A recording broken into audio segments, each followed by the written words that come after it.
Welcome to part 5. First of all, my apologies for making it take so bloody long, but I've been caught up with a lot of uni and mid-sems and all the fun shit. So it doesn't matter now. It's time to get another video out. We've got a couple others rolling. We'll be showcasing some new developmental parts and all the good stuff.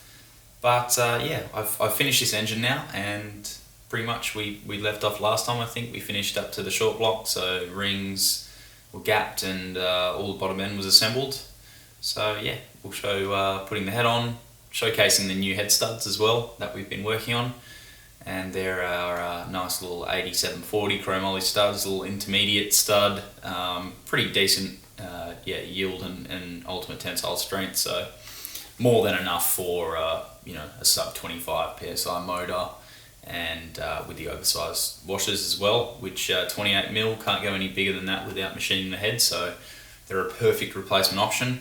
And for the price of $275, pretty much nowhere else will do it. So yeah, enjoy. So first thing I did was screw all the studs into the block, and I only did them hand tight because they're going to be fixed when we're torquing the studs up.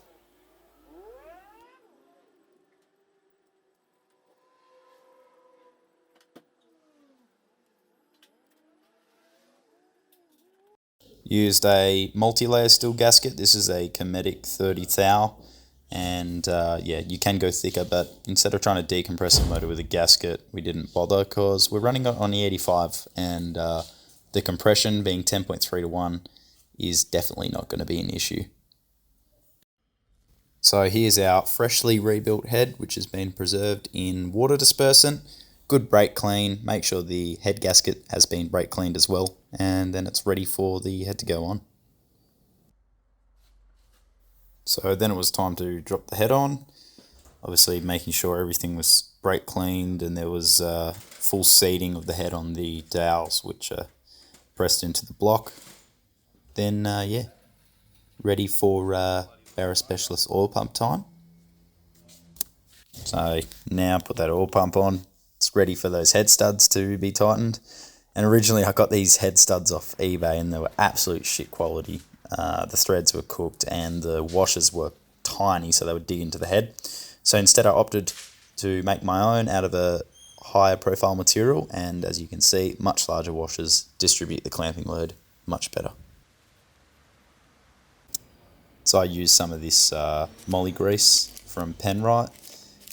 Pretty cheap, lubricated very well. Just make sure you lubricate all the surfaces, so threads, inner thread of the nut, bottom of the nut, both sides of the washer, and then the mating face on the cylinder head itself. This just ensures you're going to get an accurate torque reading and you're not going to jump threads when you squeeze an oil like engine oil out, which is quite light. Then I just went ahead and just used my impact on very slow setting. Did no impacting whatsoever, just literally nipped these down like close to hand tight, and then I went through and hand tightened them in the sequence to make sure that head is sitting nice and flush.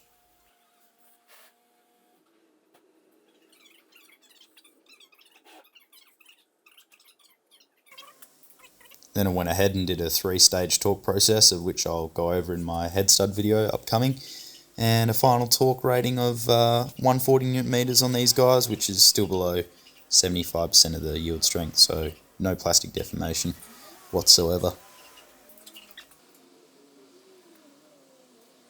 And just a lick of assembly lubricant on the top of the lash adjusters where the rollers meet the cam lobes. After that, just put both of the cams down, making sure that the indents line up. So you've got the right cam on each side. Then you can go ahead and put some assembly lubricant, just a little bit on all of the journals and lobes. Then the caps can go on.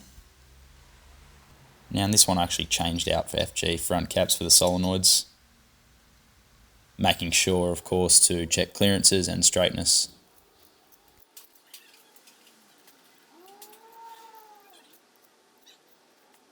So then I just go over all of the bolts and just snip them down, usually doing 1 to sort of 2 turns at a time and working the caps from front to back, outside to inside.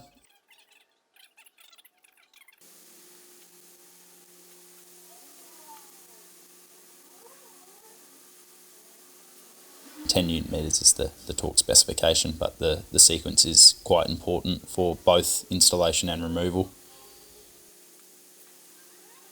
So my crank sprocket was fitted, just looped the chain over, the intake side guide was fixed and not torqued, just fastened down. Once everything was in place, just torqued down the pivot nut on the oil pump, fit the tensioner,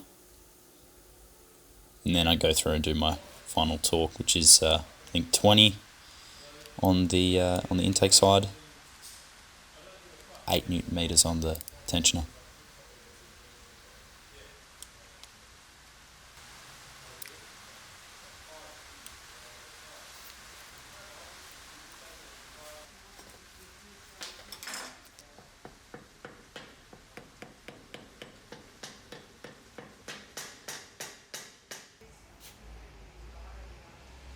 Time cover on, silicone in all the areas it should be. I've never used it on the bolt threads, just use a bit of blue thread locker on there, and then it's time to flip it over. Put our pickup on, torque that down. I think it's 10 and 20 respectively on the torque settings here. Just dropping the pan down as carefully as possible, trying not to smear all the silicone. These are later models, so they just have the 2 half moons and then a bead of silicone around the edges. And yeah, I usually just put a loop around where the edge of the half moons tie into the block or the bearing caps.